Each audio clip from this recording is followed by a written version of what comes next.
Livro dos Espíritos, Esperanças e Consolações.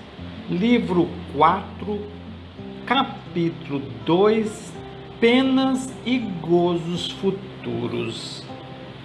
Duração das penas futuras. Questão 1003. A duração dos sofrimentos do culpado na vida futura é arbitrária ou subordinada a uma lei qualquer. Deus não age jamais por capricho e tudo no universo está regido por leis onde se revelam a sua sabedoria e a sua bondade.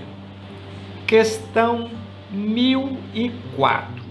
Sobre o que está baseada a duração dos sofrimentos do culpado?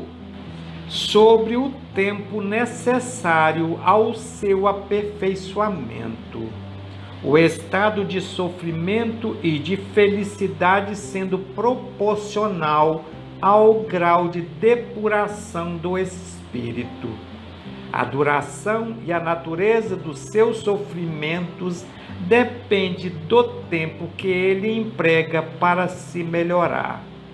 À medida que ele progride e que os seus sentimentos se depuram, seus sofrimentos diminuem e mudam de natureza.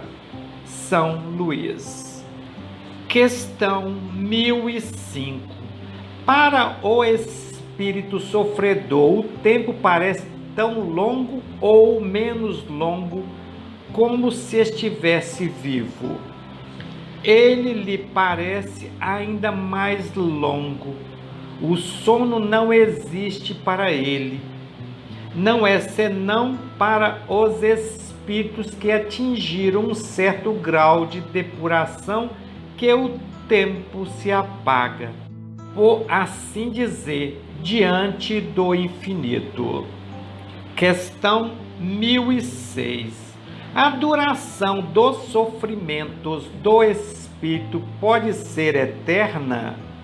Sem dúvida, se for eternamente mal, quer dizer, se não deva jamais se arrepender, nem se melhorar, ele sofrerá eternamente. Mas Deus não criou seres para que sejam perpetuamente devotados ao mal. Ele não os criou senão simples e ignorantes. E todos devem progredir num tempo mais ou menos longo, segundo sua vontade. A vontade pode ser mais ou menos tardia, como há crianças mais ou menos precoces. Contudo, ela vem, cedo ou tarde, pela irresistível necessidade que o espírito sente de sair de uma inferioridade e ser feliz. A lei que rege a duração das penas é, pois, eminentemente sábia e benevolente, uma vez que subordina essa duração aos esforços do espírito. Ela não tira jamais seu livre-arbítrio e dela faz mau uso, suporta-lhe as consequências. São Luís. Questão 1007. Há espíritos que jamais se arrependem?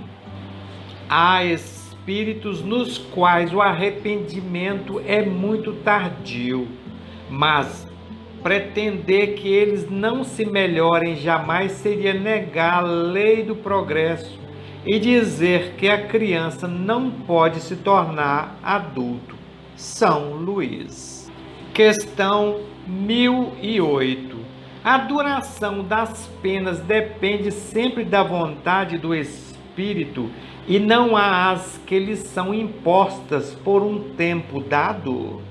Sim, as penas podem lhes ser impostas por um tempo, mas Deus, que não quer senão o bem de suas criaturas, acolhe sempre o arrependimento e o desejo de se melhorar não é jamais estéril.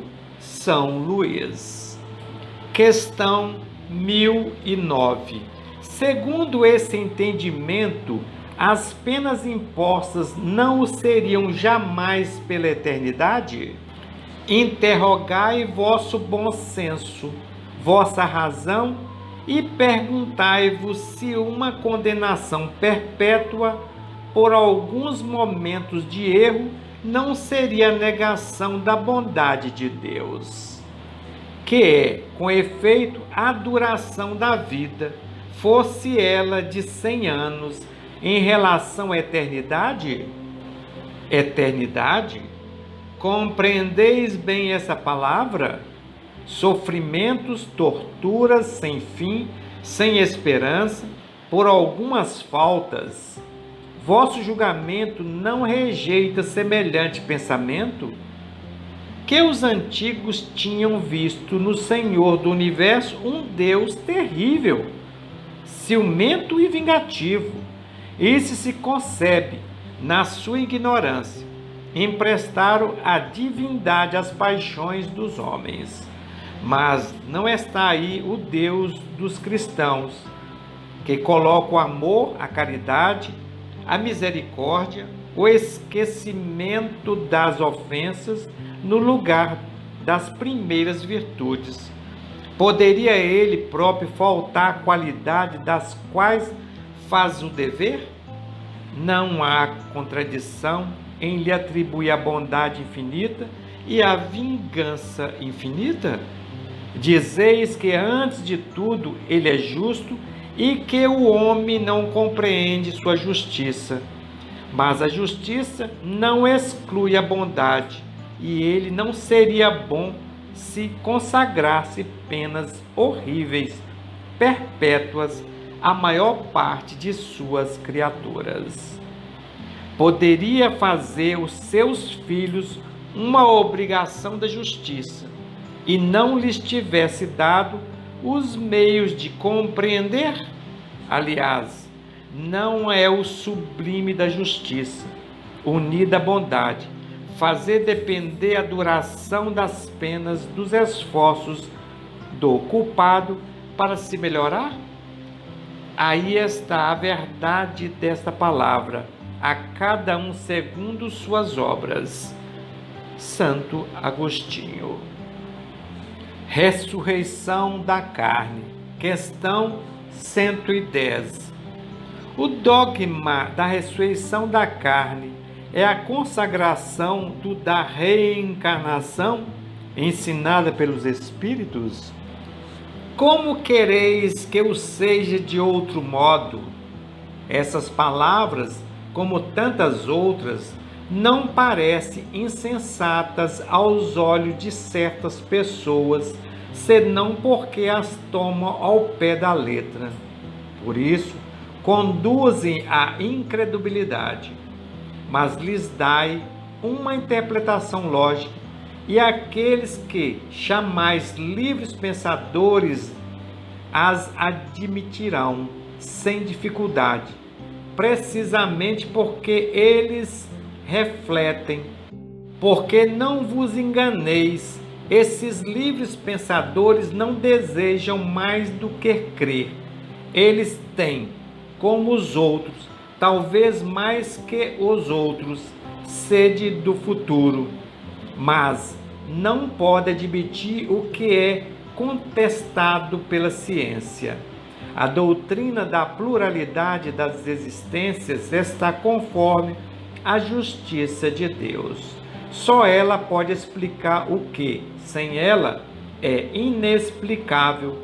Como quereríeis que o princípio não estivesse na própria religião? Assim a Igreja, pelo dogma da ressurreição da carne, ensina ela mesma a doutrina da reencarnação? Isso é evidente. Essa doutrina, aliás, é a consequência de muitas coisas que passaram despercebidas e que não se tardará a compreender nesse sentido.